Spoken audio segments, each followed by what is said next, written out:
आता आपण जाऊया आतमध्ये प्लीज आणि त्यानंतर आपला प्रवेश होईल कारण की आपण लोकार्पण करतोय तुम्हा सर्व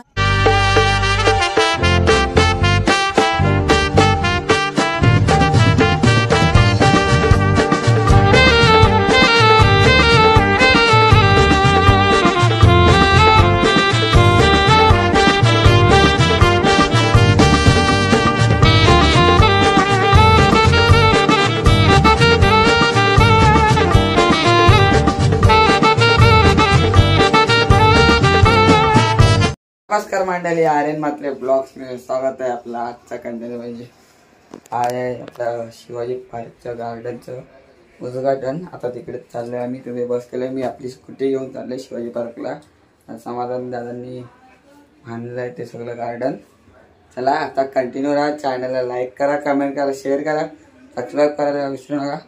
चला आता आपण निघूया, पहिला शाकीजवळ जाऊया, शाकीजवळ बस लावलेत त्यांच्या पाठून आपण व्हिडिओ घेऊ। चला कंटिन्यू राहा ब्लॉगला। काही आता शाखेत पोचलेले आहे, आता थोड्या वेळात निघतीलच बघा शाखा प्रमुख कंटिन्यू राहा ब्लॉगला। आता आम्ही निघालेलो आहे गार्डन मध्ये, तिकडे खेळवणे बघा पुढे, आता कंटिन्यू राहा, डायरेक्ट तिकडेच भेटूया गार्डन जवळ बघा। आता जाऊया आपण,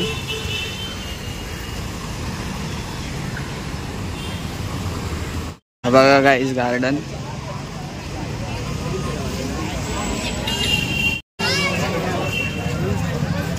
गाइस आता आपण जाऊया आतमध्ये।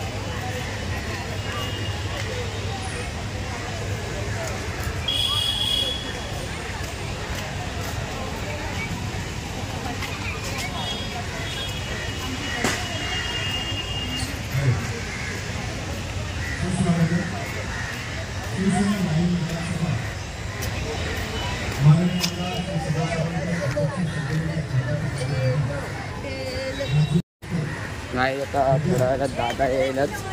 चला सदा सरवणकर साहेब पण येणार आहेत आपले, की गार्डन कडक आहे, एक नंबर आहे बघा। बघा लाइटिंग आहे बघा याच्यावर, एक नंबर आहे गार्डन। नागरिक आहेत, थोड्याच वेळात आपण प्लीज या ठिकाणी बाहेर जायचं। आता कंटिन्यू राहा ब्लॉगला। चला बघा गेटच्या बाहेर जायचं, राग मानू नये, एक नंबर आहे, सर्वांना विनंती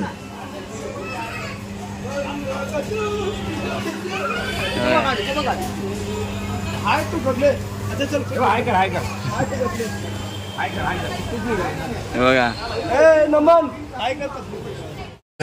प्लीज आणि त्यानंतर आपला प्रवेश होईल कारण की आपण लोकार्पण करतोय तुम्हा सर्वांसाठी, सर्वांना विनंती आहे प्लीज।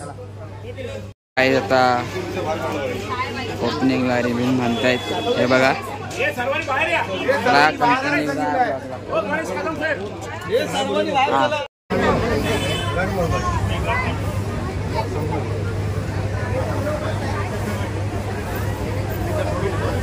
बसले तुम्हाला एकत्र? हा बसले, मला बोललेलं ये, मी बोललो काय आता समाधान दादा पण आलेले आहेत बघा।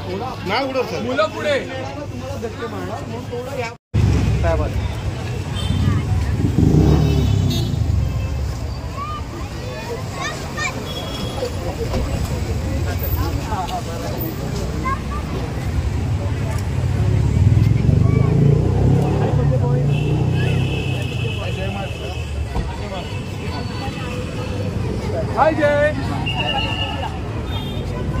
Handsome boy. How is it?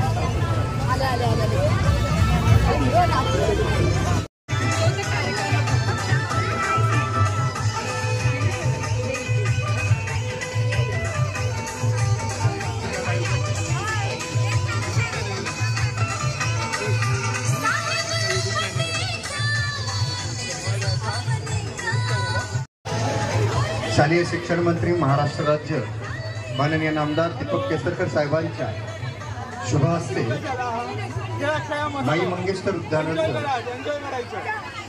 लोकार्पण उपस्थिती ज्यांच्या संकल्पनेतून त्यांच्या उपस्थितीत या ठिकाणी माई मंगेशकर उद्यानाचं लोकार्पण सोहळा पार पडतोय। त्यांच्या समवेत ज्यांच्या संकल्पनेतून हे उद्यान उभारायला ते सन्माननीय सदा सावरकर साहेब, समाधान सावरकरजी आणि आमचे सर्व पदाधिकारी सन्माननीय पालकमंत्री साहेबांच्या उपस्थितीत या ठिकाणी फीत कापून या उद्यानाचं लोकार्पण सोहळा तुम्हा सर्वांच्या सेवेसाठी या ठिकाणी पार पडत आहे। आपण प्रचंड टाळ्या वाजवून या ठिकाणी या उद्घाटन सोहळ्याला आपली उपस्थिती लाभली त्याबद्दल आपण भाग्यवान समजूया। छत्रपती शिवाजी महाराज पार्कामध्ये माई मंगेशकर उद्यान सन्माननीय दीपक केसरकर साहेब, सदा सावरकर साहेबांच्या उपस्थितीत फीत वाजवून या ठिकाणी लोकार्पण सोहळा या ठिकाणी पार पडतो। आलेल्या सर्व मान्य राज्यमंत्री दर्जा श्री नगरसेवक समाधान सावरकरजी, प्रियाताई गुरुजी, निशिकांत पाटाळीजी, आमच्या वार्ड अध्यक्ष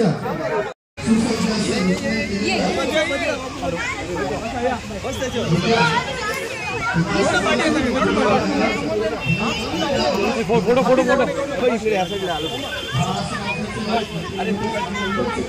थोडं झुला द्या झुला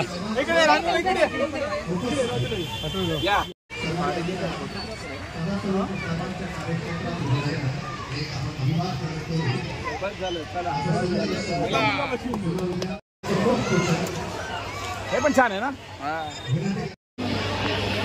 सर। तुम्ही आलात माही विधानसभेच्या सर्व पदाधिकाऱ्यांचं तुमचं मनपूर्वक हार्दिक स्वागत। साहेबांच्या ठिकाणी जोरदार टाळ्या वाजवून आपण स्वागत करूया आणि ज्यांच्या संकल्पनेतून हे मस्तपैकी उद्यान उभारलेलं जुनी घाट टाकून नव्या स्वरूपात ते सन्माननीय आपले कार्यसम्राट आमदार सिद्धिविनायक मंदिर करतील, न्याय पुढे करतील आणि करणार ही तुम्हा सर्वांच्या वतीला अभिषेक राय देतो आणि विनंती करतो तुम्ही मी आलेल्या पाहुण्यांकडे मागणी करायची नसते। भाषणात काही साहेबांकडे मागावं ही अपेक्षा नव्हती आणि आताही नाही। ते दिलदार आहेत, मतदारसंघाच्या गरजा समजतात। पण साहेब आम्ही या शिवाजी पार्क परिसरातील काम करत असताना एक गोष्ट लक्षात आली। साधारणतः प्रभावी दादर, शिवाजी पार्क आणि माही अशी एक मोठी चौपाटी सुदैवाने या मतदारसंघाला लाभलेली, पण या संपूर्ण चौपाटीची अवस्था परंतु आम्ही त्या ठिकाणी गॅसिफिकेशन प्रॉजेक्ट मंजूर केलेलं आहे। सिद्धिविनायक टेम्पलच्या जवळ सुद्धा गॅसिफिकेशन प्रॉजेक्ट 1.2 कोटी रुपयाचं प्रॉजेक्ट ज्याच्यामध्ये पर्यटक सुद्धा जाऊ शकतात, आपण कॉफी प्यायला जाऊ शकतो आणि अतिशय स्वच्छ अशी ही पर्यटकांना अशी प्रॉजेक्ट आपल्याला त्या ठिकाणी निर्माण करतो। आपण छत्रपती शिवाजी महाराजांच्या नावाने हे राज्य चालवतो आणि पहिला पुतळा अश्वारूढ पुतळा महाराजांचा या ठिकाणी आरोप झाला आणि म्हणून याचं नाव सातत्याने खेळत राहिल्यामुळे लोकांच्या घरामध्ये माती जाते, मुलांना खेळताना त्याच्या पायाला माती लागते। तर आताच मी आंबे साहेबांना सांगितलेलं आहे, साहेब पुढच्या आठवड्यामध्ये मी इथे येतो, तिथं खेळणाऱ्या सगळ्या मुलांची आपण मिटिंग घेऊ आणि खेळपट्टी फक्त लॉन्चिंग करायची आणि बाकी ठिकाणी आपण ॲस्फाल्ट लावायला पैसे देऊ जेणेकरून त्या ठिकाणी मुलांना खेळत असताना अतिशय आनंद आहे असा ॲस्फाल्टवर खेळता येईल। परंतु याच्या सगळ्या टेक्निकल बाबी आपल्याला बघायला लागतात। गुरुवारी आचरेकर साहेबांचं स्मारक हे या ठिकाणी चालू आहे। आदरणीय राजसाहेबांनी सुचवलेलं होतं की गुरुवारी आचरेकर साहेबांचं एक छोटंसं स्मारक, खूप मोठं नाही परंतु स्मारक सुद्धा या ठिकाणी व्हावं, कारण सचिन तेंडुलकर जे घडले या मैदानाला आणि त्यांना आचरेकर सरनी घडवलं त्याची सुद्धा आठवण या मैदानाला आहे, आपल्या सर्वांना आहे आणि ज्याचा अभिमान प्रत्येक महाराष्ट्रीयाला आहे। चौपाटीचा उल्लेख आदरणीय आमदार मोहरांनी केलेला आहे। सर्वोच्च शेतकऱ्यांचे नेते त्यांनी नुसती मागणी करायची नसते, त्यांनी आज्ञा द्यायची असते। ताबडतोब ब्युटिफिकेशनसाठी जे पैसे लागतील ते 2 कोटी रुपये मी ताबडतोब आपल्याला देतो। उद्या परवा मी ज्यावेळेला आपण या ज्यावेळेला आपण महापालिकेत राहू त्यावेळेला जिओ त्याला ट्यूब असतात आणि जिओ ट्यूब लावल्यानंतर त्या ठिकाणी चौपाटी तयार होते. आपण 100% मी एन्व्हायरमेंट डिपार्टमेंटला बोलतो कारण ते मुख्यमंत्री महोदयांचंच डिपार्टमेंट आहे आणि विधानसभेच्या काळामध्ये मीच त्या डिपार्टमेंटचा कार्यभार काही प्रमाणामध्ये शिंदे साहेबांच्या आज्ञेनुसार सांभाळत असतो. आपण निश्चितपणे हे सगळं करू, परंतु एक अट्रॅक्शन जे मला मनापासून सरवणकर साहेबांना द्यायचं होतं, 2 ठिकाणी आपण कोळीवाड्यांसाठी सुविधा निर्माण केल्या. त्याच्यापैकी एक माहीम आहे आणि दुसरं वरळी आहे. या दोघांना जोडणारी सर्व्हिस बोटीची ही या वर्षापासून सुरू करावी मला मनापासून इच्छा आहे. आणि म्हणून मेरीटाईम बोर्डला सांगितलेलं आहे की अत्यंत आधुनिक अशा बोटी घ्या, फ्लोटिंग त्या ठिकाणी धक्केही करा. आणि माझी खात्री आहे की साहेब आपण येत्या 1-2 दिवसामध्ये त्याचं टेंडर काढू आणि ही सर्व्हिस तुमच्या माध्यमातून पर्यटकांना सगळं या भागातलं सौंदर्य हे समुद्रातून बघता येईल अशा तऱ्हेची व्यवस्था आपण निश्चितपणे करू. त्याच्याद्वारे माझी स्वतःची इच्छा अशी आहे की सिटी लाईट मार्केट जे आहे ते लोकांचं एक आवडीचं मार्केट आहे आणि त्याला मी माझे मित्र म्हणजे माझे ज्येष्ठ सहकारी हे सुधीर मुनगंटीवार साहेब आहेत जे या खात्याचे मंत्री सुद्धा आहेत. हल्लीच माझी त्यांच्याशी चर्चा झालेली आहे आणि अतिशय आधुनिक असं फिश मार्केट हे त्या ठिकाणी उभारावं याच्यासाठी मी प्रयत्न करेन. आणि आचारसंहिता लागायचं, आचारसंहितेपूर्वी त्याचं एस्टिमेट करून त्याचं टेंडर कसं काढतं हे आपण निश्चितपणे बघू. एरवी मी सांगितलेलं आहे आणि माझी मीटिंगमधला महत्त्वाचा विषय तुझी जुनी मार्केट आहे आणि बाजारमधलं मार्केट असेल, वेगवेगळी छोटी छोटी मार्केट आहे ती आपल्याला दुरुस्त करायची. एक गोष्ट लक्षात घेतली पाहिजे की झाली पाहिजे आणि म्हणून आमदार महोदयांच्या नेतृत्वाखाली आपण बरंच काही या संपूर्ण भागामध्ये करतो. त्यांनी मला सांगितलं होतं की वरळीसारख्या भागामध्ये जर मनुष्य आजारी पडला तर त्याला ताबडतोब सेवा मिळू शकत नाही. त्याची सुद्धा काय चर्चा ही मी सगळ्या GPCमध्ये केलेली आहे आणि काही सुविधा ICU युनिटसारख्या सुविधा यासुद्धा आपण प्रोजेक्टच्या भागामध्ये करतो. त्याच्यानंतर डायलिसिस मशीनच्या सुविधा आपण या भागामध्ये करतो आणि आपल्यापैकी जी लोक जेला गेली असतील त्यांना बघायला मिळते जसं प्रायव्हेट हॉस्पिटल असतात तशी आता सरकारी हॉस्पिटल ही जिल्हा मेडिकल मंडळाच्या पैशातून मिळतात. शेवटी साहेब ज्याला कामं चुकवतात त्याला केवळ श्रीमंत वस्तीतली कामं चुकवत नाही तर अगदी प्रत्येक झोपडपट्टीमध्ये सुद्धा चांगल्यापैकी टॉयलेट्स असावी, चांगल्या सुविधा असाव्या असं सुद्धा त्यांचं नेहमी म्हणणं असतं. आणि त्याच्यामुळे मुंबईतली जेवढी म्हाडाची टॉयलेट्स आहेत ती सर्व यावर्षी BMCच्या ताब्यात देण्यात येतील आणि सर्व टॉयलेट्सचं नूतनीकरण करण्यात येईल जेणेकरून चांगल्या सुविधा ठेवलेल्या आहेत. आणि साहेबांना सुद्धा सांगू इच्छितो की प्रत्येक विधानसभा मतदारसंघामध्ये आपण एक एअर सेंटर ज्येष्ठ नागरिकांसाठी उघडणार आहोत. जसं न्यूयॉर्कमध्ये असतं, सकाळच्या बस असते, ज्येष्ठ नागरिकांना घेऊन जाते, त्या ठिकाणी दिवसभर ते राहतात, संध्याकाळी परत त्यांना त्यांच्या घरी सोडण्यात येतात. अशा तऱ्हेची सुविधा ही आपल्याला मुंबईमध्ये 9 ठिकाणी करायची आणि साहेबांनी त्याच्यामध्ये पुढाकार घ्यावा, जागा आयडेंटिफाय करावी. ह्या स्कीमसाठी सर्व निधी हा साहेब आपल्याला उपलब्ध करून दिला जाईल. आपल्यासारखे ज्येष्ठ आमदार आणि ज्यांना राज्यमंत्री पदाचा दर्जा आहे त्यांचं मार्गदर्शन मिळणं फार महत्त्वाचं आहे. जसा सिद्धिविनायकचा काळ पाडत होतो तसा महालक्ष्मीचा काळ पाडत होतो. येत्या 1-2 दिवसामध्ये त्याचं टेंडर प्रकाशित होईल आणि त्याचं काम सुद्धा सुरू होईल. तसंच मुंबादेवीचा आपण वेगळ्या तऱ्हेने विकास करतोय, त्याला सुद्धा मान्यता आदरणीय एकनाथ शिंदे साहेबांनी दिलेली आहे. जागोजागी आपला दवाखाना झालेला आहे आणि मुख्यमध्ये उद्या राखी पौर्णिमा आहे आणि सगळ्या माझ्या लाडक्या बहिणींच्या अकाउंटला पैसे सुद्धा जमा झालेले आहेत आणि त्याच्यामुळे निश्चितपणे राखी पौर्णिमेची भेट ही सुद्धा मुख्यमंत्री महोदय, उपमुख्यमंत्री महोदयांनी सगळ्यांनी आपल्याला दिलेली आहे. पुढच्या काळामध्ये अधिक सेवा आपल्या सर्वांच्या हातून मुंबईकरांची घडो. मुंबई महाराष्ट्राचं हृदय आहे, ते सुंदर राहिली पाहिजे, ते आरोग्यदायी राहिली पाहिजे. त्याच्यासाठी जे काय करायला लागेल ते सर्व काही आदरणीय शिंदे साहेबांच्या नेतृत्वाखाली, आदरणीय फडणवीस साहेबांच्या आणि अजितदादांच्या नेतृत्वाखाली आमचं सरकार करेल.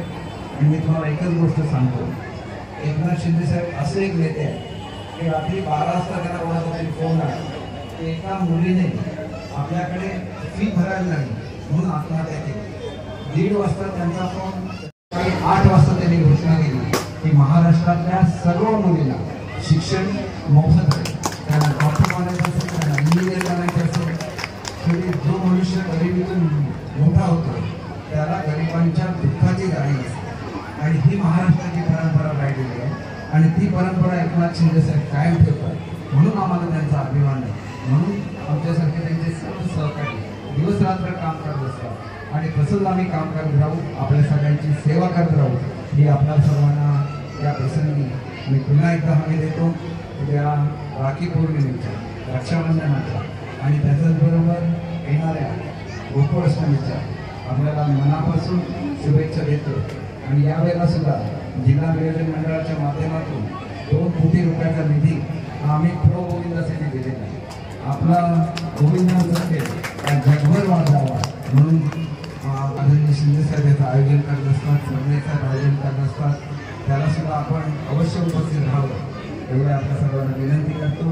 पुन्हा एकदा सर्वांना हार्दिक शुभेच्छा देतो. आणि सगळी कोकणातली माणसं गणपतीला जातात. गणपतीला जाताना तिकीट मिळेल की नाही ही शंका असते, परंतु एकमेव मुख्यमंत्री असे आहेत तिकिटाची वाट बघायला लावत नाही, सगळ्यांना मोफत कोकणामध्ये घेऊन जातात. म्हणून गणपती बाप्पाचे आशीर्वाद नेहमी आमच्या मुख्यमंत्र्यांच्यावर राहो, आपल्या सर्वांवर राहो अशी ईश्वरचरणी प्रार्थना करतो. आणि ते आशीर्वाद देण्यासाठी सिद्धिविनायकच्या मंदिरामध्ये साहेब बसलेलेच आहे.